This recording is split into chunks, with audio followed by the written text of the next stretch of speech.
So, I'm going to be installing some reverse lights on my Cherokee because the stock reverse lights don't really do it for me. When you're out in the woods and you're trying to see behind you, these things don't light up crap. Trying to hold down the brake light still doesn't work too much. So I got myself some KC reverse lights. They're the 26 series, the 2" by 6" lights. They're fog lights, but they're considered reverse lights just because it's easier to call them that. So, I'm going to take the rear bumper off and install them inside the bumper. I want it to look real nice and factory looking. So I'm actually going to cut out a square piece here in the bumper and put the light behind it so that it's in the bumper. Because, I mean, yeah, you can put it on here, you can put it there, something like that, but it might hit stuff and it looks kind of silly. And yeah, I think it'd look kind of cool if it was inside the bumper. So I'm going to take the bumper off so I can cut this up real nice. And it's also kind of rusty in the back. So I'm going to give it a nice coat of paint. Because if you look, this bracket doesn't look too bad, but I don't think there's much of a bracket left over there. It's not really connected. So to take your rear bumper off your Cherokee, you have two options. You can come over here and remove the bumper from the bumper bracket. So you got a star bolt there, and then a regular bolt up top there, and that'll take the bumper off the bracket. Or you can take the whole bracket off with these bolts right up here. You got a bolt there, and another one. I don't know if you can see it or not. Can't see in the sun. But you got 4 of those on each side, and that'll take the whole bracket with the bumper. So I'm going to do it that way. I'm pretty sure these are 15 millimeters, so we're going to see if we can get them off and take the bumper off. So I'm going to do that on both sides, and I'll let you know how that turns out. Alright, I got 3 of the bolts out on each side, but there's 2, there's one on each side at the top that are rusted in. One of them, the thing is slipping off, the other one, the sockets won't fit. So I'm going to have to go for a plan 2, or plan B, and take this star bolt off, and take off that bolt, and then see if I can get to those bolts a little easier. Just like a little clip, just like this clip right here, and it started spinning on me. So once you get to this point, try and fish some vice grips in there and grab a hold of the bracket so you can take the bolt all the way out. Otherwise, it's just going to spin around and it's really fucking annoying. That's what it looks like without a bumper. Tried taking that star bolt out. It's a T50 Torx, and the bit that I had, it just instantly took all the teeth right off. That bolt was on there so good. It was retarded. We had to drill it out. So that's what the bumper looks like. Good God. The kit comes with these little L bracket things, and they will help boost the height of the light a little. So by mounting the bracket here, the light sits up a little higher. So then it'll come closer to the middle. It'll sit like on the bottom edge. It'll sit something like that. So I'll just find my paint mark lines and draw away. Alright, I got some duct tape on the front to help keep the paint together, but that might not be an issue. It seems that the duct tape kind of just melted back and the paint still looks pretty good. Here's a chunk that came out. It's a decently thick metal, and that's why it's so surprising that it's completely ate up back here like that. It's a lot of metal to go through. So, that's the first hole, and the light lines up alright. I gotta mess with it a little bit, but that's what it's gonna look like. So I'll just have to widen it just a little bit and get it to fit just right, and then I can mess with the bracket on the bottom. But starting to get late, so I want to cut the big piece out now. So I got the same on this side. I'm gonna draw out where it's gonna fit, cut it out with the grinder. Right, so here we are. Second hole. She fits in there just barely. Nice and snug. So now I'm going to take a file and just clean up the edges a little, make them not so sharp. Okay, so after cutting up that bracket a little bit, I took off a little bit on this side so that it would fit nicely, a little bit on that side so that it went against the curvature of the wall, and then I had to cut off some of this tip so that I could rotate it. I got some washers there so that the light sits up just a little higher, and that's just flat. And here's the fitment right here. Looking pretty good. Not seeing too many issues. It sticks out just barely. And the way that I have everything cut, I can move it forward, backward, left, right, all the directions. So I can get that just right and tighten it down, and then I'll probably put in some kind of rubber sealant or something just to make it look a little more flush and nice, so that I can cover up the little spots I cut a little too deep. So now it's time to do the other side. So that's what it's going to look like when I cut it. Alrighty. That's a second bracket cut up. It didn't actually have to go in nearly as far as the other one for some reason. I don't know why, but that gives me plenty of room to adjust. So that's that stack of washers right there. If we come around to the front, he's looking awfully pretty. Alright, so this is everything else that comes in the kit. If you take a look at the instructions, it gives you a nice diagram of everything that has to go down. It's pretty simple, really. Got your lights in the back right here. They're both grounded by the chassis. You got your red wire that comes here and goes into the relay. And the second light is spliced into this one main wire. And that is this black guy right here. So that's the connector that this light connects to. So this just has two little metal prongs on there. You pop it in there and it does its thing. For the relay is activated by the white wire, which goes to your factory backup lights. And that's where this connector comes in. And that's got some dielectric grease in there for you, all ready to go. So you put your wire through there, your reverse light wire, and then the white wire, and that'll activate the relay to turn your lights on and off automatically. The black wire for the relay is also grounded to the chassis. And then the big green wire, it's got a fuse in it, that just goes right to the battery.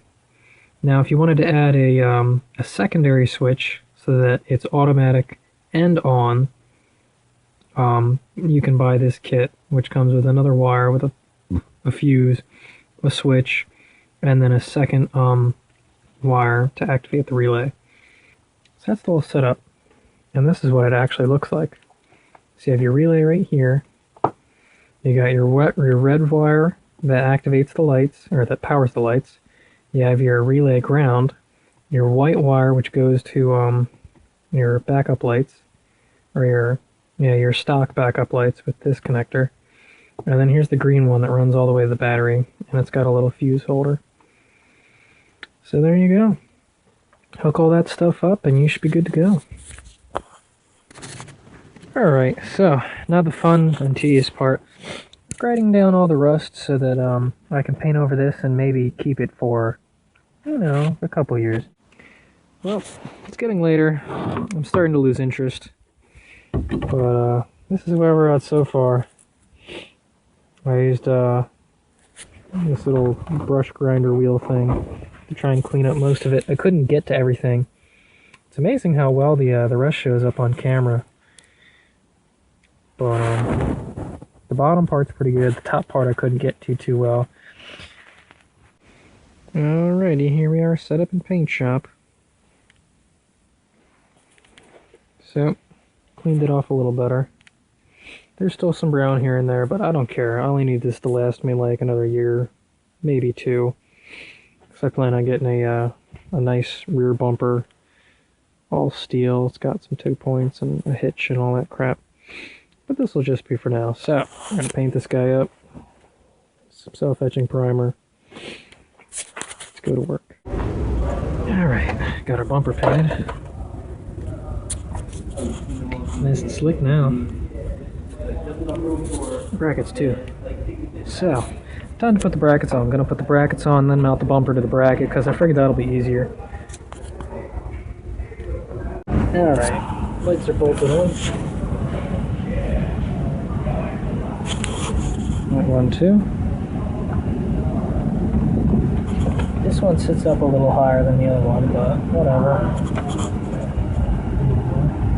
Pretty classy. After finding out that I had a busted rear reverse light, got that out of the way, made sure that this port does have power, and it does. The positive wire for my reverse light on the driver's side is brown with a white stripe. So I'm going to tap into this guy for the kit. So you got your positive wire that runs to your first light. It'll piggyback onto your second light, positive wire, and that runs to this relay. Then you have the ground for the relay, and the white wire taps off your reverse. So this white wire is going to get piggybacked onto this brown wire, and that'll turn the relay on. And then all you got to do is run this guy to the battery. So let's do some crimpy dimping. And these are disconnectable. So our ground for each light is going to go one on this side and the other on this side. So I'm going to ground those lights, and then we can work on the positive side. There you go, a little dielectric grease. We got a good ground. Alright, onto this side. This is where all the important bits are going to go. So we're going to take this splice connector, this blue one that came with the kit. It opens up, and you slide this wire right onto there, close it up, put your other wire in here, the white one, which will be this wire right here. You're going to put the white wire in there, and then you close that down, and that metal piece acts as like a little vampire clip and clips on there, and you should get a decent signal. I've been using that since it came with the kit. If I was doing it though and I had all the tools here, I'd probably solder it together though. I'd do it the right way. To run the final wiring, so I took off this whole side cover. You got to take off the tire, you got some bolts and some screws and shit, and you can pry this back a little bit. So I fed everything up and in here, up through that hole, so you got some access.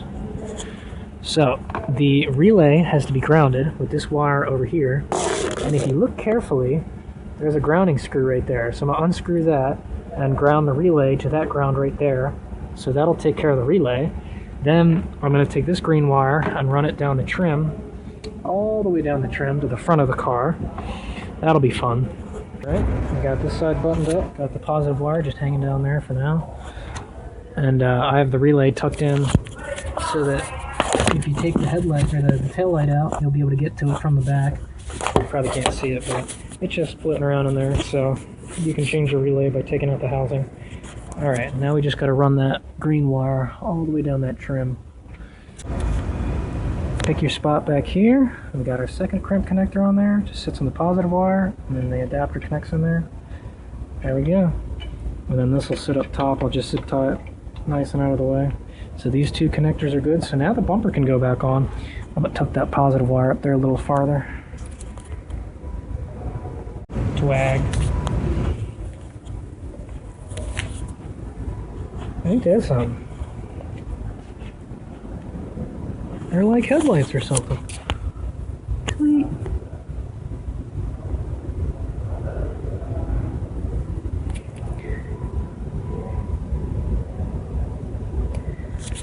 Cool. Alright, I'm going to finish mounting the bumper up and then run that wire. Test run, tests out. Okay, after running it down through here, we're finally out near the driver's side. The kit that I had comes with a fuse holder, and obviously this is not going to fit through any firewall hole. So you can actually take these wires out. You just take like a little pin or something, and you push down. There's a little clip towards the bottom. You just kind of stick something in there and push it down. You can kind of see it on that side, that little clip. You just push that down the slightest bit and it'll let go of this. So now you can fish this guy through your firewall to your positive cable on your battery. Alright, with the wire coming out from the firewall, hook it up to your battery, pop the fuse in, throw your reverse lights on.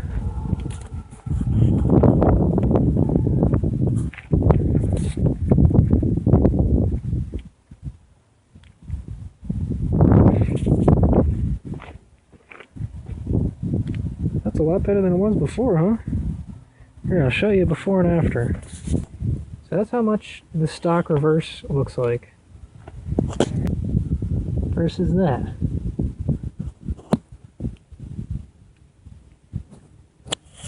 So the camera picks stuff up. So there you go. Some nice reverse lights. Holy crap, that's awesome.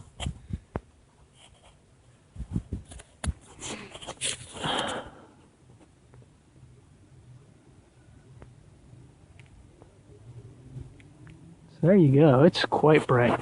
If you're looking directly into the beam there, look at that. Huge difference.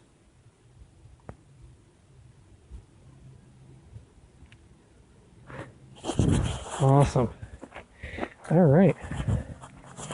Well, happy reversing. As a final cleaning up step, the kit also came with this wire cover plastic stuff.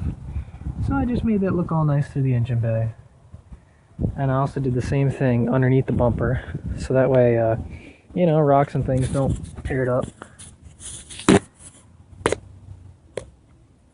There it is. And I got it zip tied.